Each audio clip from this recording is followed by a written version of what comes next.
Why do you think they wanted to suppress it?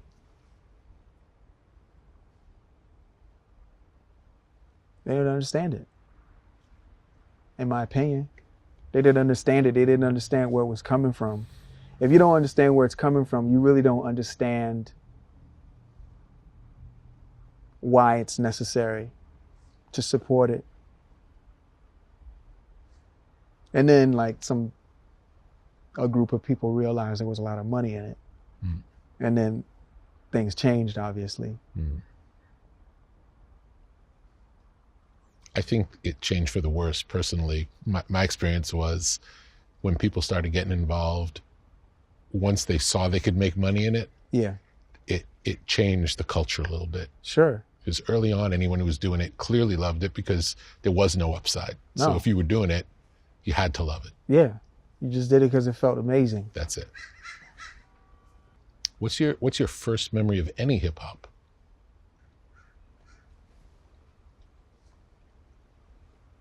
Kraftwerks.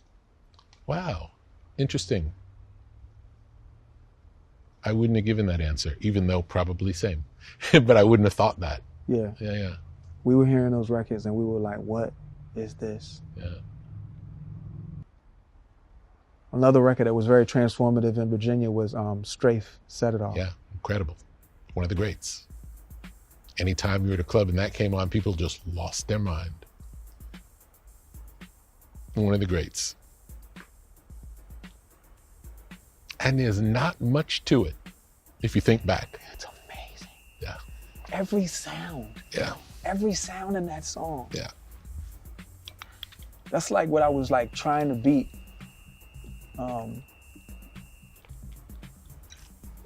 When we did Grinding, I was like trying to beat like the classicness of like Set It Off.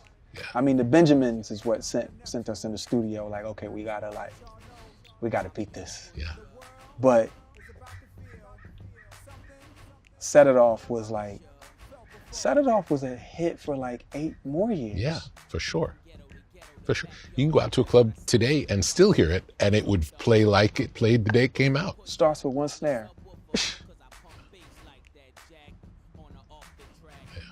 There was, as a kid, there was nothing like coming outside, somebody pulling up like, their car or whatever. You come outside and like one of the drug dealers is like, they have the system like just knocking and then playing Set It Off and they all just sitting around like smoking a joint. And you're just like, wow, these guys are titans.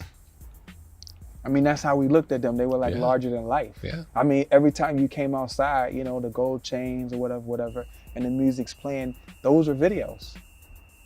At least that's how I was looking at it. We would just go outside and be like, wow, we're losers. Well, what we're gonna do today, let's go lose. Just walk outside and you just see like the baddest chicks, the hoop earrings, the bicycle shorts, with the incredible figures, talking to the drug dealers. And those guys are all just like, chains out, passing joints, and Set It Off is playing. And it's a movie. Another record to me that is like, had like an 8-year run, White Lines. Yeah. How do they just like nail each one of Planet Rock, mm-hmm. Numbers, Set It Off, and White Lines, and The Message. Mm-hmm. Each one of those records. So my question is like, what were those guys feeling? What was Grandmaster Flash and Melly Mel feeling when they made The Message? I might argue Scorpio, for that matter, is up there. Scorpio. Yeah.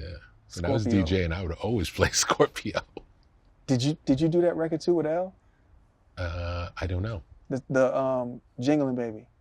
No, that's after me. Okay. Yeah. Because that's what they sampled. Oh, is it? Yeah. I had no idea. Yeah, that was a record. Yeah.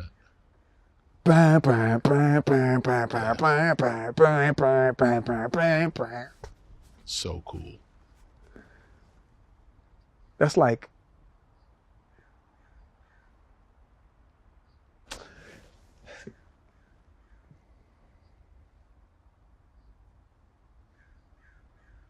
music was a different kind of eclectic then. Any theories why? Technology where it was. Instrumentation was still very much so a very big part of it. Mm-hmm. There's a lot of predictive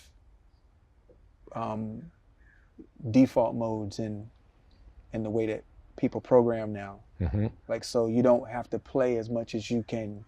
You know, it's perfect for someone who is a great player or someone who's not the best player but has ideas, has really strong ideas. Mm-hmm.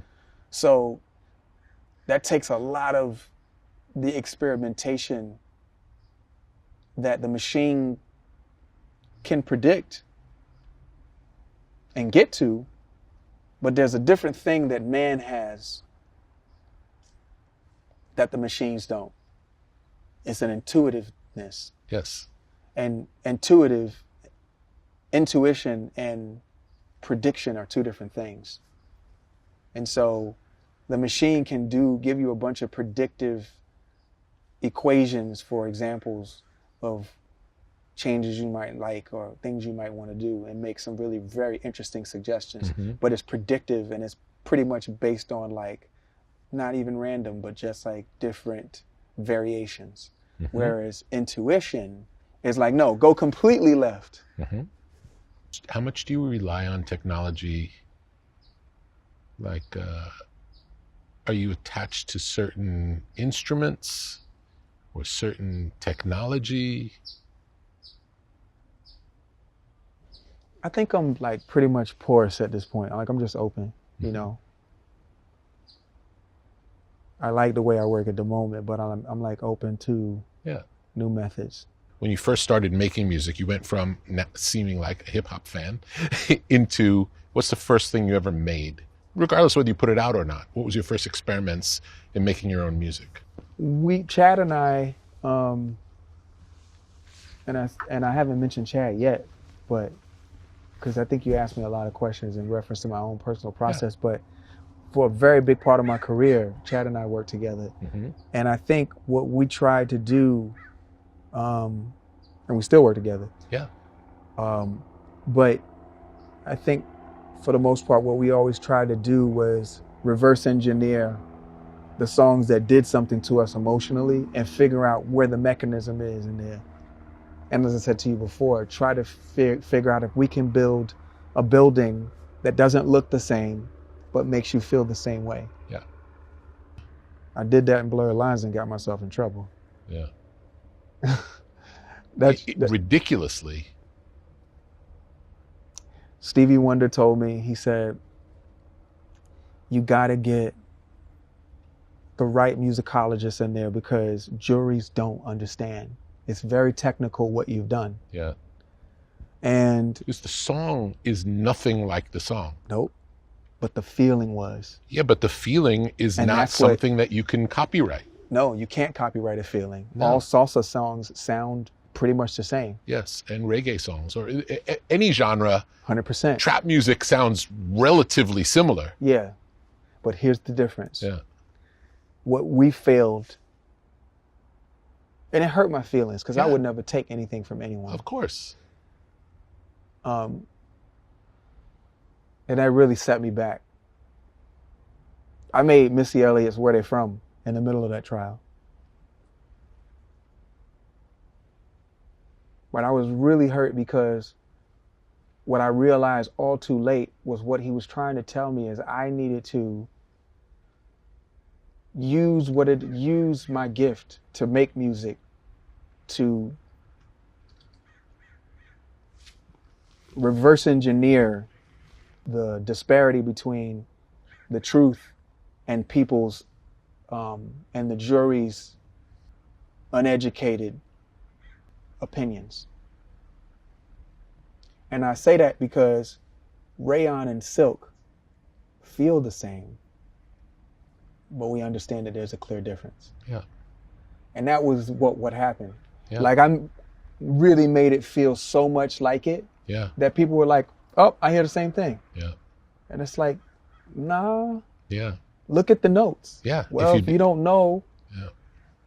then, you know, when you get like, you know, an ambulance chaser, which is who they got, Yeah. this guy never won. Like, let me not speak negatively about them. This was my lesson. Yeah. I didn't take Stevie's advice to the fullest extent. I did. I thought I was. Yeah. But I didn't. I really underestimated people and not getting that. Yeah. Well, the issue is, it's bad for music because we've had an understanding of what a song is, and now based on that one case, now there's a question what a song is. Yeah. It's not what it used to be, because in the past it would be the chords, the melody, and the words would be the song. And your chords, your melody, and your words, none of them had anything to do. Nope. So It was just a feeling. But I'd often see it leaves us as music makers in a really uncomfortable place making things, because now we don't know what you can do. I failed you. I did. I left it up to what I thought would be, you know, what was right. Yeah. But I was wrong because I didn't go the extra mile to get people to understand. You can copyright that which is tangible. Yes. Not the intangible. Yes. And that's what they proved. Yes. Because I had the ability to make something feel very similar. Yes. They said, you know what? This is wrong. If it feels like it, that's what it is. Well, you can't copyright a feeling, because if that's the case, there will be a lot of marijuana cases right now. Right? Yeah. Well, this weed makes me feel this way. Yes. And this weed makes me feel this way. It's the same. Copywriting feeling. Yeah. Right? So Yeah. that means that, like, if you make chocolate and somebody else makes chocolate and both of them make someone feel a certain kind of way, they can now sue you. Be an interesting documentary for you to make about this. Copyright. Just explain to people how it works, what you did, what the rules historically have been, and what impact this decision has on the history of music. Because everything is rooted in something. Everything. Yeah. That one hurt me. That one set me back. That one, like, that hurt. Well, everyone was shocked by it. Of course. Anyone who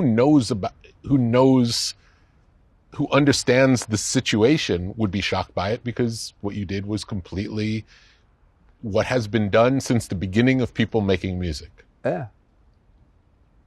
I mean, can you imagine all the people who made Motown-esque music? Everyone. You know? Yes. Everybody that makes merengue. Yes. Everybody that makes jazz. Yeah. Ooh, that's swinging. Hey. I wonder if this is interesting. I never really made this connection before, but I wonder if this in any way plays into the new way our culture is looking back on material. Like I was at a dinner the other night, and someone mentioned that Richard Pryor wouldn't be able to put out the material that he put out today. And Richard Pryor was great, you know, one of the great all-time greats. And I wonder if there's this, like, if the line of what's possible, instead of it being this ever-expanding growth of making more beautiful, interesting things, the powers that be, maybe very much like in the beginning days of hip hop, are trying to constrict that opening of what's possible to share. I mean, there's a yeah. I think there's always that anyways. I mean, I think that's the country we live in. That's the world we live in. There's always a bunch of, older folks who are in positions of power who don't think as progressively as the younger generation, and seek to hold things and try to keep things as yesterday when we already know it's already for tomorrow. I mean, I don't think that he could do that kind of, I don't think that he could do it now. I don't think Richard could do it now. I think he's amazing. To me, he's the GOAT. He's the greatest of all time to me. Yeah. Of all time. Yeah. But I don't think you could because the poles have shifted already. And when the poles shift, everything in the matrix is just it's a new color, it's a new taste, it's the new smell, it's a new feeling, and the rules change. If you go back and look at half the commercials that were like out in the 70s, like they are incredibly disrespectful to women, like incredibly. And so his jokes were created at a time when the zeitgeist was progressive for that time. Mm-hmm. But then when you look over your shoulder, you realize that even in, the need to progress was still so much super wrong shit.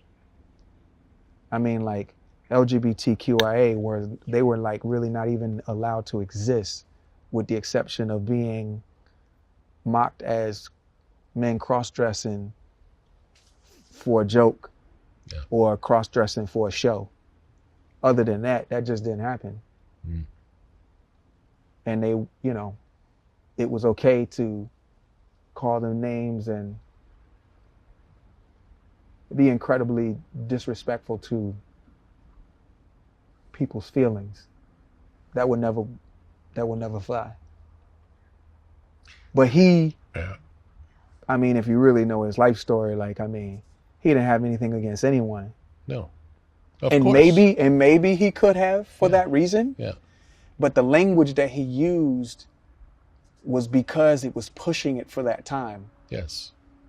It was of the moment. You can't take art out of the context in which it was made. Yeah. And art is expression. And the art of art, the power of art, what gives art its pertinence is when people are pushing it. Yeah.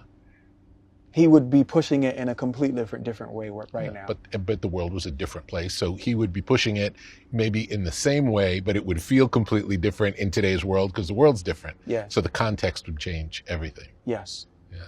But it would be the same velocity. Yes. Of power. The same degree. Probably just different jokes. 100%. Yeah. Since the blurred lines issue, it's interesting. I wasn't even going to bring it up. But since you because we were talking about feeling, and I know that's what the universe has given me. So one of the things it's given me is like the ability to make things, is to reverse engineer a feeling and make a tangible item. So since what happened, has it changed anything about the way you work? No. Good. This is the only way I know how to make. Great. Yeah. That's great news. Yeah. I just know I need to be incredibly, when something feels super, no matter if the chords are absolutely, like they're jazz chords. Yeah. And what I am seeking to match the feeling in is like 80s power band chords. I still reach out, hey, you guys, just want to be clear, this feels the same to me. Yeah. But it's not. Yeah. Here's this, here's this, here's this, here's this. How do you feel about this? Just having those kinds of conversations. If someone is just like completely outlandish about something, I'm like, all right, I'm cool on you. Like, whatever, which never happens. This was just like a freak situation. Absolutely. That was meant to humble me, to teach me a lesson. Yeah. And I think that lesson was just be very clear in what my intentions are, and to just not assume that everybody understands the difference between rayon and silk. Yeah. I made rayon. Yes. He made silk. Yes. Sometimes you want rayon. Yeah. Depends on the use. Yeah. There's a reason rayon exists. 100%. What's the most fun or exciting moment for you in the process? When you make something and you're like, yeah, I gotta play this again. You know? Yeah. Only a couple times in my career I made something like that, where me and my wife, we just play it over and over and over. We go on a ride, and we'll look up and we've been driving for like 45 minutes to an hour. A couple times. It's a great feeling. Oh my goodness. Yeah. I love the moment when we're working in the studio patiently, waiting for something to happen. Yeah. And something goes from not so interesting to really interesting, and not much changed. Yeah. And it's like, what happened? Yeah. What just happened? And it's a little scary, that feeling of like Didn't do much. Nobody move. Yeah. It's very exciting, and it's so out of our control. Can't make that happen. No. It's just patience. No. I don't think we don't make much happen when it comes to creativity. We're just antennas and transistors. Yes. We're speakers. We're just lucky to get the transmission. Yeah. When did your interest in fashion begin? Oh, ever since I realized I didn't have it. When I was young. And my other friends would come to class with like Jordans and all these other things. I would always say, man, if I get those, man, I would like see those in green. And so when given an opportunity, I just started like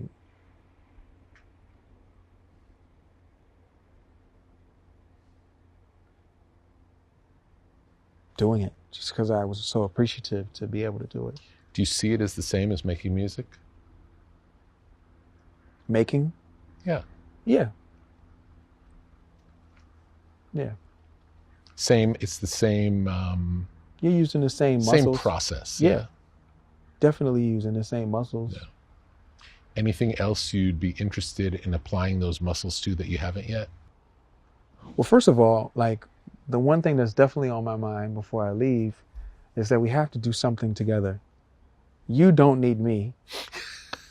I definitely need you. I'm not sure for what yet. I don't know what you're working on, but I'm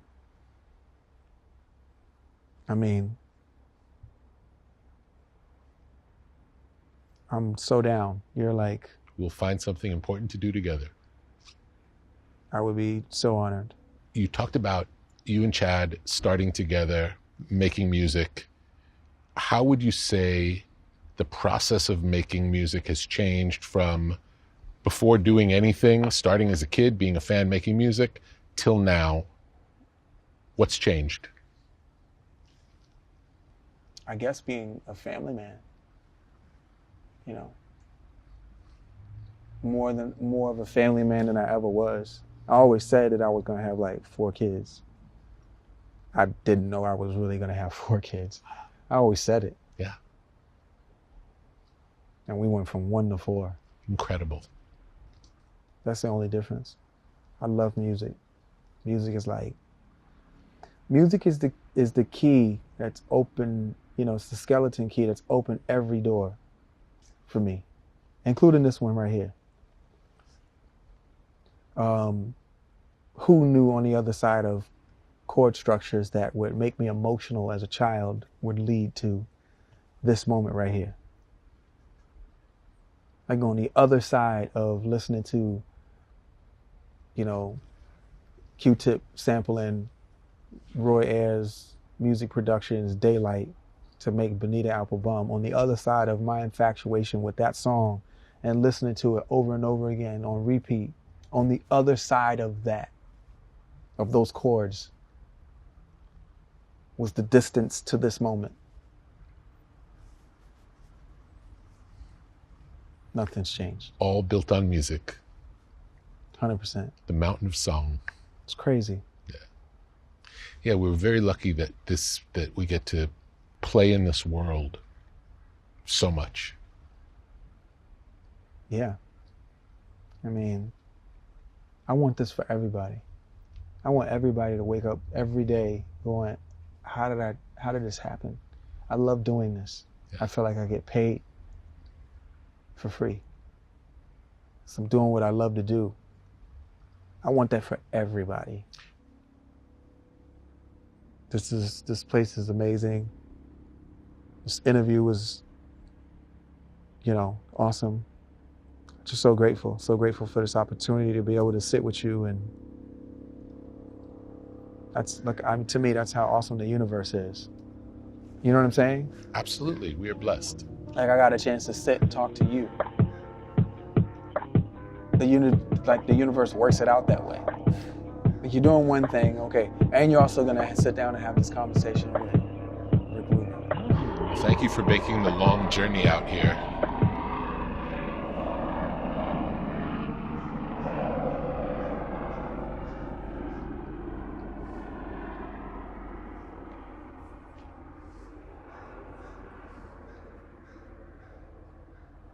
They're trying to silence the voices of hip hop. They're at it again. Good to see you. Thank you so much.